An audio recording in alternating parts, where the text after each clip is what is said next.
காஞ்சிபுரம் மாவட்டத்தில் மாவட்ட வருவாய் அலுவலராக பணியாற்றிய போது இன்னும் மிக தெளிவாக சொல்லுகிறேன். 1999 ஏப்ரல் 29 நள்ளிரவு 12 மணிக்கு எனக்கு ஒரு தொலைபேசி வருகிறது.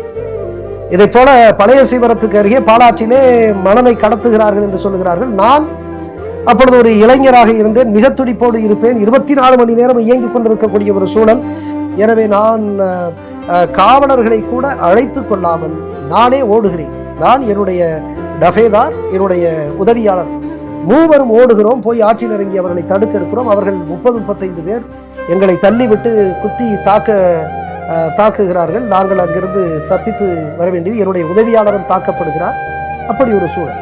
அதற்கு அடுத்த நாள் எஃப்ஐஆர் போடப்படுகிறது.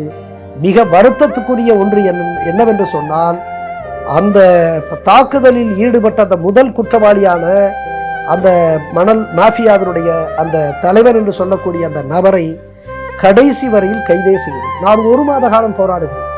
இவர் ஒவ்வொரு நீதிமன்றமாக கீழமை நீதிமன்றத்திற்கு செல்லுகிற பொழுது நான் இங்கே செல்லுவேன், இவருக்கு பெயில் கொடுக்காதீர்கள் என்று சொல்லி.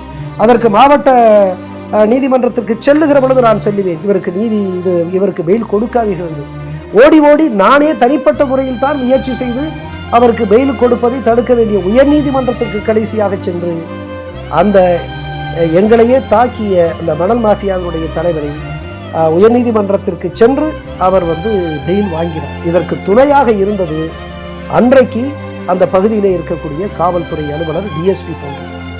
எனவே இன்றைக்கு நினைத்தாலும் கூட அன்றைக்கே இந்த நிலைமை இருக்கிறது என்று சொன்னால், இன்றைக்கு தமிழ்நாடு அரசு, குறிப்பாக டிஜிபி திரு சைலேந்திர பாபு இவர்களெல்லாம் நுணுக்கமாக ஆய்ந்து அப்படி யாராவது காவல்துறையில் இந்த கொடும் குற்றவாளிகளுக்கு துணையாக நின்றிருக்கிறார்களா என்று பார்த்து அவர்கள் மீது கடுமையான நடவடிக்கை எடுக்க வேண்டும், தூய்மைப்படுத்த வேண்டும் என்று நான் எண்ணுகிறேன்.